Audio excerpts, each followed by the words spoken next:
Hey everyone, welcome back to the channel. If you've ever found yourself using indicators on TradingView and wanting to tweak them just a bit, maybe to fit your trading style or to experiment with different settings, then this tutorial is definitely for you. Today I'm going to show you step by step exactly how to edit an indicator in TradingView using the popular RSI as our example.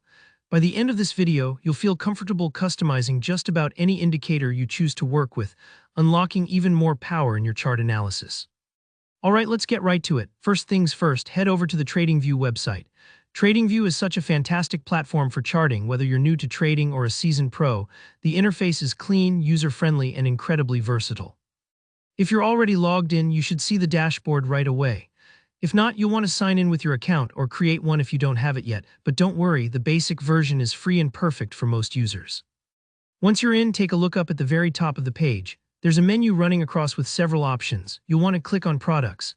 Now, this might seem like a random detour, but this drop-down is actually a gateway to all of the core features TradingView offers, with indicators being one of the most useful sections for traders. After you click on Products, you'll see additional choices pop up. Go ahead and click on Indicators at the top as well. This will take you right into the heart of TradingView's powerful indicator library, a place where you can browse through tons of built-in indicators, community scripts, and more. If you've never explored here before, take a moment to notice how many options there are. It can be a bit overwhelming, but today we'll keep things simple by focusing on the Relative Strength Index, or RSI for short. RSI is super popular for identifying whether an asset is overbought or oversold, making it a great starting point. Go ahead and search for RSI in the indicator list.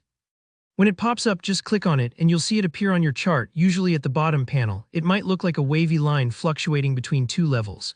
Now here, where the real customization happens. Hover your mouse over the RSI section on your chart and you'll see a small gear icon. This is the Settings button. It can be easy to miss if you do know where to look, so take your time and make sure you find that gear icon. Click on it and a settings window will open up. Inside these settings, you have full control over how the RSI works.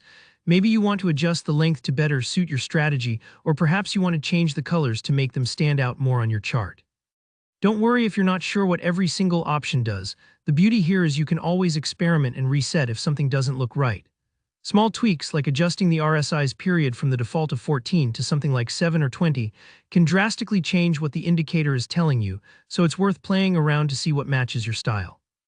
And if you want to make the RSI line more visible, you can change its thickness or even its color. Sometimes just making it pop a bit more makes analysis much easier, especially on busy charts.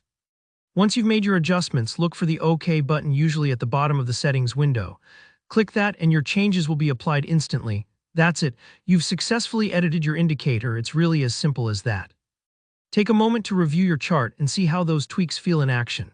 So now you know exactly how to edit any indicator in TradingView, and you've seen firsthand how a few small changes can make a big difference in your technical analysis.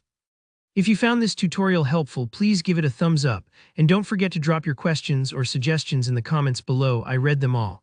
And of course, if you want more clear, beginner-friendly tutorials just like this one, don't forget to hit that subscribe button.